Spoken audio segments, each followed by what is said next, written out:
diciptakan oleh Allah memang bermanfaat untuk mengejar, untuk menyatakan kesalahan, untuk memperbaiki kelakuan, dan untuk mendidik orang dalam kebenaran.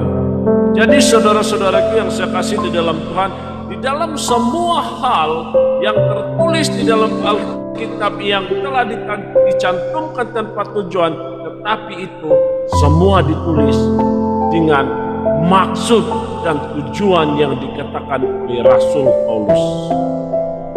Jadi di dalam ayat ini, di dalam Lukas pasal 2 ayat 40 ini, kita belajar, kita sama-sama belajar beberapa hal. Ada 4 hal yang kita belajar di dalam ayat ini.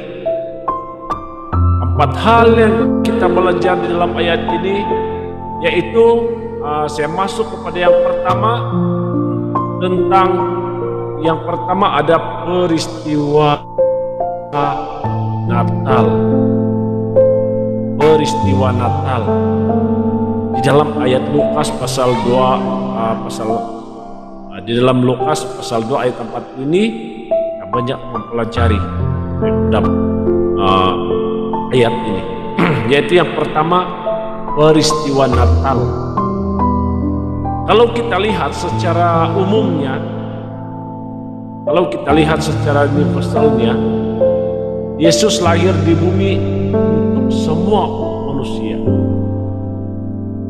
Tapi secara pribadi, di dalam hidup manusia ini, Yesus lahir di hidup manusia yang percaya, pada orang yang percaya, di mana hanya yang percaya Yesus. Mengapa seperti itu, saudara-saudariku? Di mana ada satu hal yang penting yang harus kita ketahui, dan semua orang secara pribadi, karena Yesuslah yang menentukan hidup dan mati manusia secara akal. Kalau kita lihat dalam Alkitab, kalau melalui Simon, Allah sudah menegaskan siapa Yesus, dan itu yang diungkapkan dan melalui ilham daripada Roh Kudus yang dikatakan Simon tentang baik Yesus.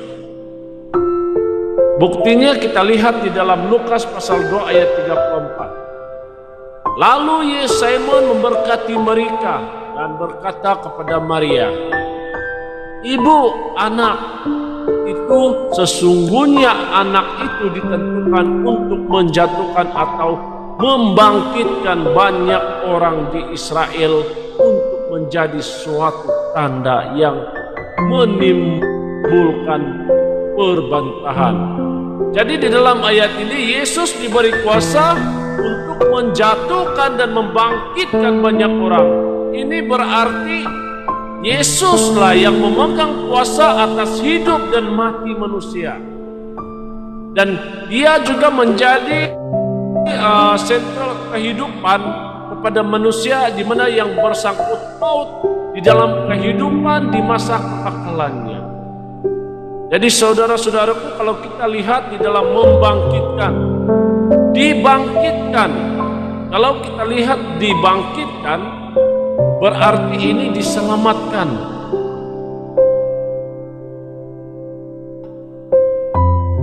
Dibangkitkan, menjatuhkan atau dijatuhkan, ini berarti dibinasakan. Jadi saudara-saudaraku yang saya kasih di dalam Tuhan, semua ini bergantung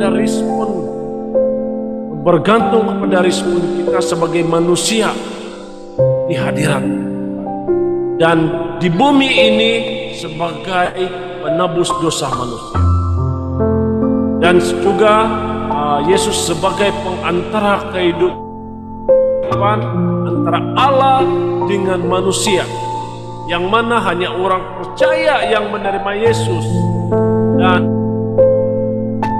sebagai juru selamatnya yang akan dibangkitkan ataupun yang akan diselamatkan daripada kebinasaan yang kekal, saudara-saudaraku.